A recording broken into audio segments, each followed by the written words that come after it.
really target that Diggy that's constantly babysitting onto the gold lane. The Hilda gotta do something about it. However, the Hilda has pretty much been all over the map trying to stick to their MO, be aggressive in the jungle, hold wide back. We'll see if there will be adjustments for Fireflux Impunity as we head to game number 2. Blacklist did pick up the first pick in game number 1, and now will FIMP still stick to the red side? We're about to find out. I do feel that the Diggies should be just banned out here, and it will be the case of Fireflux Impunity now on the red side, second pick, and that's the first pick of Valentina. Gentlemen, what do you think will be the answer for Fireflux Impunity? Well, I think if Fireflux Impunity want to do anything, number one, they probably might want to take Fredrin out of the hands of Wise, because again, he has been such a good foundational block for Blacklist International. Don't allow him to be able to walk up on this tanky hero. Don't allow him to be able to snowball and run you down, and then maybe you can start alleviating this pressure from that mid lane, because at the end of the day, you know that UA is going to have somebody to protect him. Yeah.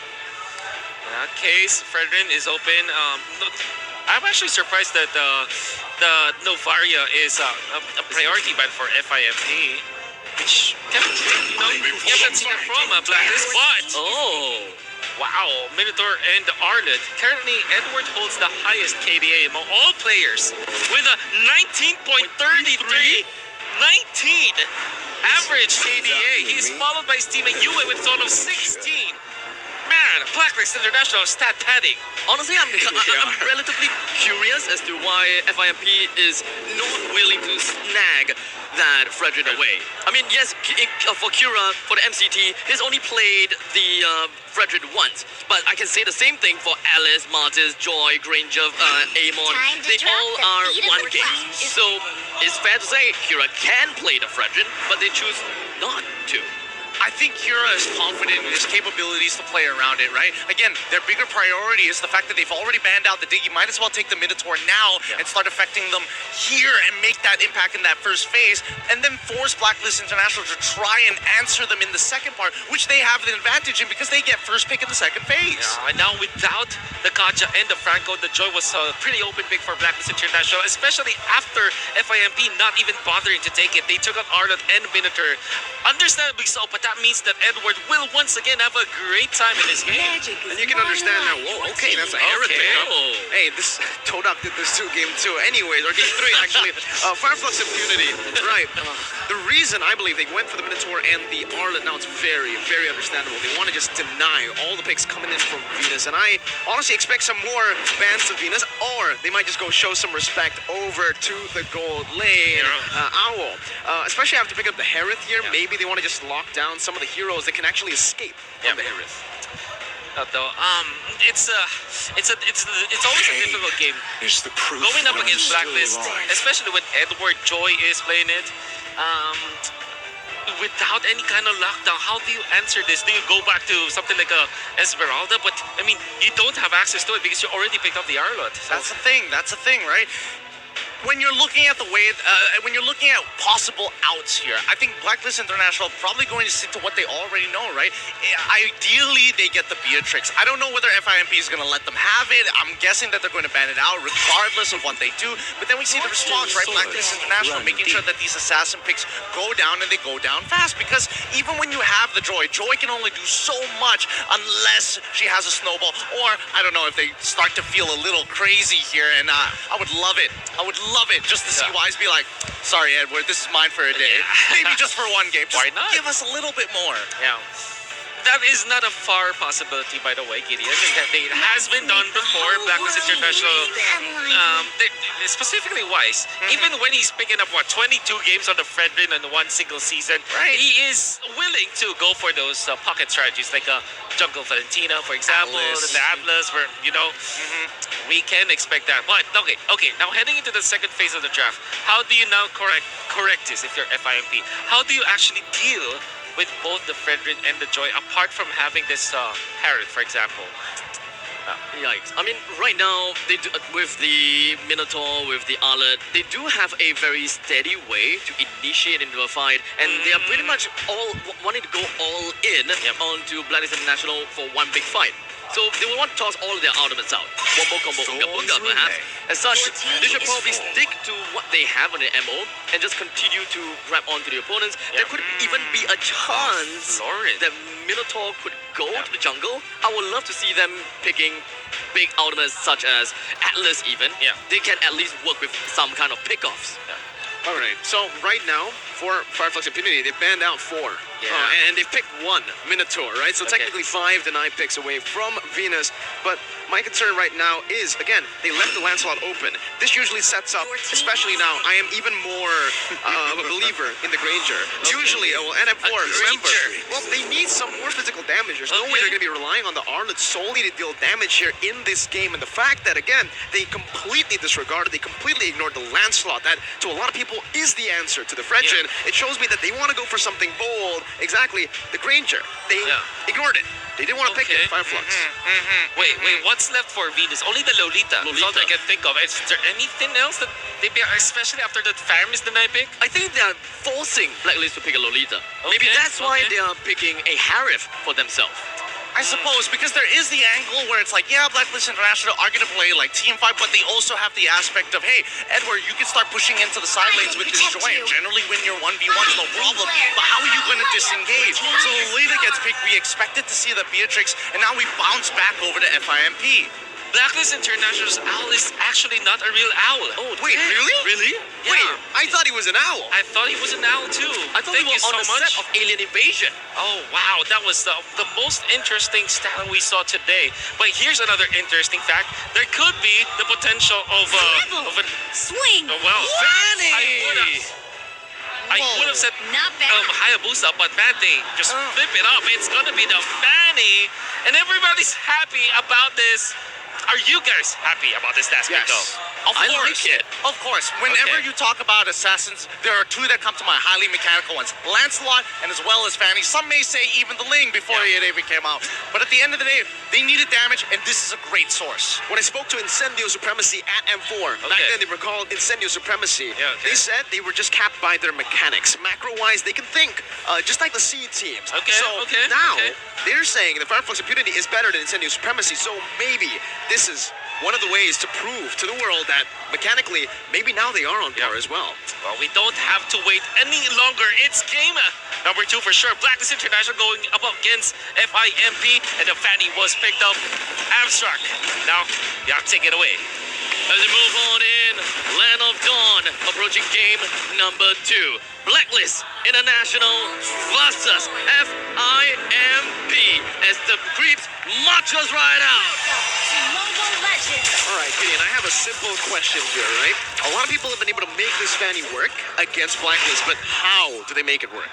Most of the time when we start thinking about Fanny, right, we're talking about that early game pressure. We're trying to look for ways to kind of set up dives. So we have to start thinking about strong and weak-sided lanes. And in this particular case, it's going to be down on the bottom side of the map. But that's why Blacklist are sending Oh My Venus to make sure that Sunshine doesn't find that early aggression, doesn't find that early trade, and forces him back. The response for FIMP, send Apex back down. So ultimately, what Blacklist International wants to have is a 2 versus 2 in the bottom lane and forces Apex 47 to, not give that much of a vision. Technically speaking, Fanny, once he's pretty much got his purple buff, he can pretty much zoom everywhere, and if FIMP doesn't really quite have that kind of understanding, it will not be that good. Okay, that's a lot of damage placed onto Cura. Man, didn't expect that burst coming in, but Cura seems like he is comfortable on the Fanny. That is one of the concerns for a lot of people playing the Fanny on stage. Will you be able to make these mechanics, these cables work? I mean, even if he's not getting these kills, right, at the end of the day, he is influencing. They're going in again with the cables. Wise can be targeted down. Doesn't have the Appraiser's Wrath just yet, but now finds the stacks. The Appraiser's Wrath will be ready for him as Alien jumps in once again. Just there. Oh, the flicker from Alien, and he's going to be able to fight for his blood. Maybe, just maybe a double kill, but Edward is able to escape. Fireflux Impunity, already a very, very different playstyle here. Oh, spicy stuff. I mean, immediately we start seeing the rotations. Immediately we see a potential dive, and Edwards, he can't get back in there. Yura, though, a third turret will try to burst Yue down, and it's going to be Kazue, who barely is unable to find the range. I really like the very fact that FIMP, they have got Sunshine and Kazue actually gonna be on the mystery shop. They want to get online a lot earlier. They're probably wanting to look for that snowball potential, riding all of that hope onto Cura. I mean, yes, they are trying to make sure that they scale up as fast as they can, but it's the fact that they also have that Fanny, right? You're not expecting Fanny to do it all by herself. That's right. You need to have a couple of people to walk up. Now, these neutrals is where it's going to get difficult because keep your eyes on Apex. You could turn these around. All right, that's the blast charged in Venus, but it seems like Fireflux Impunity, they understand that their composition is built around picking these members off in the early game, utilizing Fanny, so they will just ignore the first neutral objective. Even in these cases, right, we're hoping that Cura is able to kind of speed up the game, is able to farm hard, but when you're up against a tank, and especially when you're up against Wise, he immediately is looking for that level lead. He wants to make sure that he starves his enemy opponent jungler out. So currently Wise is at level 6, Kira's level 5. We're not really looking of a gold lead, despite the fact that FIMP did manage to get a single kill, while Blacklist International gets that turtle take. In the meantime, right above the top line, Okay, Cura's gonna be locked down right now as Venus tries to go for the stun. The Apex 47 will pop in a defensive minute. Furious. Limit Blast gets charged in with a good flicker from Kazue to deny it off of Venus. Still a flicker burns out. Venus thought there was someone in the bush, but it turns out Fireflux Impunity are again just avoiding team fights. Yep, they don't need to interact with them right now. They're waiting for item power spikes, and especially if we're talking about item power spikes, we need to look at Sunshine right now. Currently level 5 against Owl, but he's struggling to walk out, right? Because we see time and time again, oh, if the Queen isn't in the mid lane, where is she going to be? Down by the bottom side. perhaps just running down onto the opponent's jungle will be the best case. Unfortunately, Kira didn't really quite manage to steal the bubble buff. Oh, and Aliens can be baited in. Actually, now with the final slash as well. Aliens should fall. And Blacklist International claim an equalizer kill in the 4th minute of the game. They might actually look for an invade even here into the enemy purple buff. But Kazua is able to clear it out. Apex 47 is able to just give vision to Fireflux Impunity. Generally rather passive, and that's supposed to be the way that FIMP is going to be playing this composition. We're expecting Farmers to start stacking for as long as possible until he's able to get that early. I'm guessing he's going to go for the scaling type type item build, probably going to Pocket Destinies. If he wants to go for something to stack up a little bit faster, even can go for the Enchanted Talisman. That's generally up to him. He's got the components for it, but now we look at the next upcoming turtle up on that top side, and FIMP, they want to snowball through bottom. What? Blacklist, they've got a read. Oh, good read by Venus, opening up the map once again, but that's going to be the knock-up onto Venus right now. The colors are stolen away. Mid Fury connecting, and Venus should fall here to Cura. Owl in the Bruce Passion right now. Sunshine pops his on force. Up top, a trade, a good one from Blacklist International. Again, playing for the objectives. FIMP are very much on the ball. They're constantly trying to get themselves ahead of the action on the side of Blacklist International. However, they are also not paying a lot of attention onto the objective. We've got Blacklist International that got 2 already so far, and bottom lane. On force popped. Sunshine defensive. Defensive, very defensive. Blacklist International pushing the pace right now. So it's going to be actually just ambush here with a forced cold ultra out. Cura's looking for the back line, but it's not going to be able to find you as he dodges away from the cable. He's waiting for it. The snipe, but it's not enough to take him down as the sun comes through. Cura is able to escape. It should just be Blacklist International with a free siege down below, and yes, it will. Perfect execution. I am just, heavy deep breathing there, deep breathing. I thought that snipe for sure. He was holding it for a long time. He wanted to make sure he was real accurate with that one. But as we explained before, FIMP, they're going to take their time with this. And yes, bottom tier 1, that means that Beatrix is on lock. So now the initiative is on Blacklist International to keep the momentum up. Just like in game number 1, we saw that tier 1 fall, and instantly the lane swap team comes after. And Wise, look at him, Psycho Frederick, 2 levels up. He's going to keep doing this. This is really unfortunate for the side of Fanny. Doesn't really have the orange buff to pretty much work with, while Wise is just threading within their jungles. Now, they're gonna have to deal with the threat of having a joint that's proxying in the bottom lane, or perhaps even the Beatrix all the way out the top lane, farming, trying to bring down the first defense turret. Where do they even put all their emphasis on? Well, if I was Blacklist International, I'd definitely be going to that top side. But FIMP, they can recognize this. They're like, okay, we saw how this worked out in the last game. Maybe we could just slow down that top side and look to catch somebody off off that river, because in about 9 seconds, the next turtle is going to come through. The Blacklist still have to seize one of these objectives. Wow. Lunar and Fury with a flicker from Yue, trying to just catch Sunshine, but it was a good read. Sunshine playing it again, just defensively. 6 minutes in, now to 7. Blacklist International holding on to that gold lead as Fireflex Impunity look for Prio for the first time ever that they will contest for a neutral objective. Apex 47 now with a minute Fury flicker combo. 5 more members. The first is there to wrap Black Stars in. Venus finds 3. Bakura is on the back, just dodging away. Wise now taunting up, disengaging, but Fireflex Impunity, they might have found a way back into the game.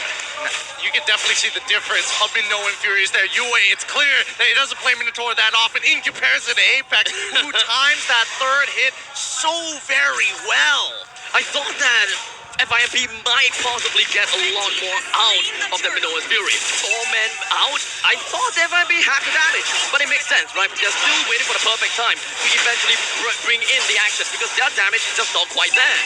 Retry battle right now, and it might just be disastrous for Cura, but that's gonna be Wise who steals it away with a retribution. They're punishing him. They're using Wise's lead. This is what I talk about when we think about multiple outs, right? For this mid-game right now, Owl, he's going to have the time of his life, but he can't necessarily push the tempo. Wise can, and he's going to keep on starving out Cura for the majority of this game. 2 levels up. You want your purple buff, you're going to have to fight me with your entire team, which is exactly what Blacklist wants, especially when Apex doesn't have his own ult. Well, so pretty much we're going to be expecting top lane. Lumina Blast and the Minute's Rage, a late Cold Ultra from Kazooie, not able to save his roamer. But I do want to talk a little bit about that turret falling in the bottom lane, because that was the reason they started rotating and invading. That's right. It's trigger points, right? Trigger points every single time. Blacklist follows a code. People that are trying to break, yes, it follows the fundamentals, but the adaptation on top of that is what sets them apart from everybody else. Oh, God! Whoa! Solo kill, utilizing the Master Assassin talent emblem. But look at top lane right now. Kazooie trying to bring Wise back with the Shadow Stampede, but Wise will just say, I'll walk and dash towards you. Now with the taunt, having full stacks for the Appraiser's Wrath, gonna go and steal away the orange buff. But down below, Cura will be able to pick up a turret to trade it away. Appraiser's Wrath was used up. Wise truly does not care about the fact that he is in opponent's territory. He is very beefy, and unfortunately, FIMP just doesn't have the damage to work with him. FIMP's damage really shines in the backline. This is the buff freeze, by the way, that Blacklist are doing right now. Oh, it's an early retry from Cura, and that could be disastrous. Notice how the purple buff from Blacklist is not being touched at all. No way to rotate, and especially with the neutral objective of Lord being on the top side. If anybody tries to go for Wise's purple, there's just no way. They will be spotted out, and there's no way to flank at the same time, right? They're covering all of the ground here. And FIMP, you know, considering everything that's happened, I'm surprised that Blacklist are only 1.6k ahead. FIMP, they've got everything going for them, right? They've got 2 turrets. They've also got a little more kills. This is called the buff freeze. This is what Blacklist like to do up against a Fanny or anyone who is very reliant on the purple buff. They kill up the big purple buff, but leave the small ones so it doesn't respawn, and they continuously just invade to the enemy jungle to take the purple buff away. Making sure that you don't have it, especially if you are an assassin that relies on it. Now, looking on that top side, again, Blacklist, it looks like they want them to walk up and fight. Well, it's just pretty much Blacklist International just playing the Lost Dance. They're trying to do whatever that they can to just drag it on for a little while longer, waiting for FIMP to eventually make a mistake. They want FIMP to engage onto them while Blacklist International does their signature counter-engage. FIMP just can't find the avenue, and they probably just want to wait for the Kazooie to actually make his way in. Or perhaps Apex 47 to go in first with a Minoan Fury. But FIMP just taking their own sweet time. They're biding their time, and only when the log gets a lot lower, then they will probably go for it. So now blast with the flicker. Apex 47 is going to fall with the Minute's Rage used up. A lot of ultimates.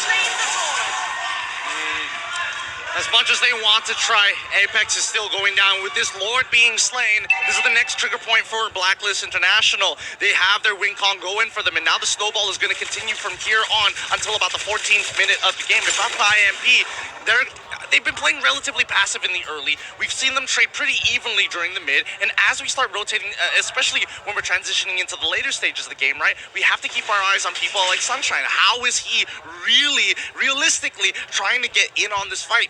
They need to bait out, number one, the Numenon Blast, and Owl, I don't think he's going to be in a position which really compromises him unless he really flubs or makes a mistake. Or the secondary engage tool. Alien with the final slash, maybe with a flicker, could look for something big. I don't think the FIMP have got the item that they want in order to deal with the front lines or perhaps even onto the back lines. Cura, one of the main damage dealers of the team, don't have his buff and they rely a lot onto that cable. So even if FIMP have got all of those setups coming in from Kazue or perhaps even from Apex 47 or perhaps even from Alien, how exactly are they supposed to bring the mid lines or perhaps the back lines down? Sunshine is not quite there yet. 1-0-1, don't have much of that pressure. But Blacklist, every single one of the players, every single one of these heroes have pressure. They're going to have to scale then. I mean, Alien, final slash into the top brush here just to try and make it work. And even for Kura, right, it's difficult for him to farm in his own jungle. Blacklist have that level of influence over him. And that should be the red tree again from Wise. He picks up the purple buff. There's not much Fireflux Impunity can do at this point, but just wait it out. Turtle in their base, looking for trades across the board. And this is the risk of bringing a Harith into the gold lane. Did you see the difference in gold between Beatrix and Harith? Huge. Quite a significant difference here. But let's not forget, right? Kazue, he's still stacking up pretty quick. The fact that he hasn't died, meaning that his charges are slowly becoming bigger and bigger and bigger and bigger until he falls down. That's when we're expecting to see him start to fall off. So they still have an opportunity in these big 5v5 fights. And if they can kind of clump them up together with the final slash into the Minoan Fury, maybe there's an opportunity there. But at the end of the day, Kura, it's not like it's up to him, right? He just has to wait it out. But even over time, Kazue's fall off will start to get a lot more apparent. And Blacklist International is still taking their time. A blast from Venus all the way to the back line right now, but Kazue's still able to survive. That's a terrifying of an Fury as well. That's a three-man knockup coming in. That's Venus. Take him down. Kura's looking for more. Doesn't have the energy necessary to look for more, but they will take it. A 1-0 in favor of Fireflux Impunity. Now, notice that Blacklist International, if this was a team that was dead even with them, and especially if Fanny maybe had a purple buff, I don't think they would have even tried to attempt to go for such an aggressive play. But the fact is, they've got all the resources in the world, and they know that it's a clear disadvantage. Wait, hold on. No call alter. Edward's using it. Sunshine's gonna be gunned down, and Edward finds the kill with the rhythm and the vengeance. Now Alien is the next target on the Fury. Listen, Owl takes him out with an Amir's passion, swaps out to the Renner's apathy. He wants to look for his snipe here, but nobody's low enough. Meanwhile, down below, Kura is able to pick up 2 turrets, tier 1 and tier 2. Actually, the tier 1 was taken away earlier. Look at Yue, the way they're sandwiching Kura down. The Filipino sandwich, but Kura is still able to escape. He saved the energy, and he bought enough time. Now Blacklist International, they've sent Wise all alone to go for the Lord. Film, what do they do? They can't. They have to give this Lord here unless Kura is going to try and be a hero, try to be a legend to steal this away. I don't see it realistically happening. Apex 47 is not looking good at all. The entirety of Blacklist International just wants to zone the entirety of FIMP away. Oh, Kura has to use the cables defensively. Edward's gonna be chased down, but Sunshine can't get that basic attack to reset the second skill, and Wise will just go to town. Yue actually is the one who takes the orange buff. I mean, Yue has been playing a very hot game since game number 1, coming into game number 2 as well. He's been making sure that he is holding on to these big ticket ultimates, whether it be the Minoan Fury or whether we are seeing him hold on to the Cult Altar. These are insurance policies, right? And you can tell that this time, Blacklist International, they want to fight to win. How indeed. Owl threading the needle. Apex 47 and Alien were in front of him. The fact that he found Sunshine, that was impressive. Kura, again, just having to micromanage these waves without the purple buff. Can you imagine being a walking Fanny? It's not fun. And in 6 seconds, Wise is going to get another purple buff too. The Lord is eventually going to be making his way down to the bottom lane. All of the exterior stars is going to be finding a lot of problems. Minoan Fury, but the Minoan Blast is right there. Final Splash cancels it out as Apex 47 is able to flicker out of the rage. Alien using the vengeance. Just jumping back and forth, resetting to save that base turret, but in the mid lane, the tier 2 should fall. Doesn't seem like it's gonna fall. As Blacklist, they will go and prioritize. Oh, wow! Ow! They'll go prioritize the purple buff, but yeah, Owl, very rude. He cut me off. A lot of damage here. I mean, at this point, it's basically the mid-tier 2 is essentially done for, right? They've got the Beatrix. Wait, hold on. Alien caught as the final slash over the Appraiser's Wrath locks onto him, and he's going to be forced to commit the flicker out. And Owl, once again, is just sieging. This is why the Beatrix is so prio right now. Once you get that snowball, go! How? Owl is a monster monster on this Beatrix. He's real accurate. He's taken a couple of notes from Ohev for sure. Oh, they're going to continue doing this, right? Siege them underneath the turret.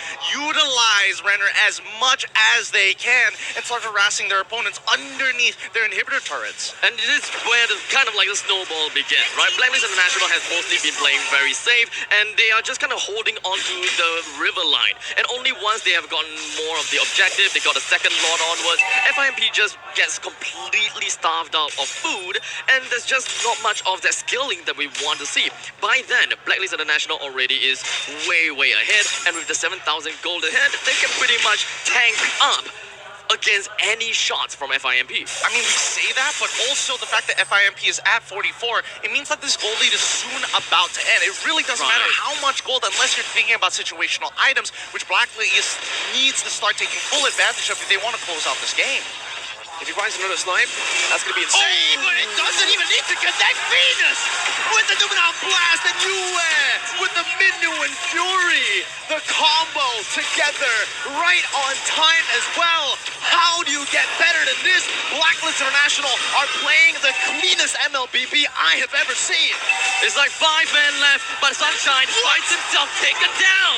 Bennett's rage to take him off with his Amon Force already popped in. Cura as well finds a tier 2 up top, but it doesn't matter. Blacklist respond to every single play, but they're also able to react and make these proactive movements. All right.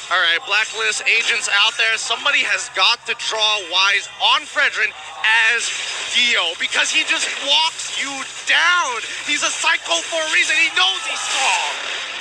Oh, what do you even do right now? Firefox Immunity, Kira tried to look for an opening to go for that Lord, but he just simply can't. He gets bursted down by Yue, Edward, Owl. You just let it happen for now. You really just gotta let it happen, because no matter what they do, Blacklist International is able to stop you in their tracks. They know for a fact that Oh My Venus doesn't have that flicker. Oh, Kira, please get out of here. Your team is gonna need you for this upcoming Lord push. And even when we're looking at the items, right, we're slowly getting to that max. Couple more until we see those final items, but a majority, and especially the core items that are necessary, are there.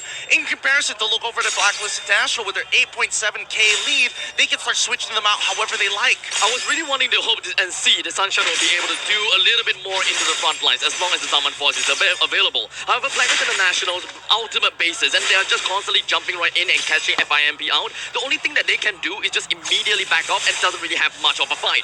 Oh, he's gonna get it. Damn! Ow, why are you so good? Mid Fury now, Apex 47 is gonna be locked down with the Numenal Blast. Alien into the midst with a vengeance, but he gets bursted down too quick. Owl getting people down with the Nibiru.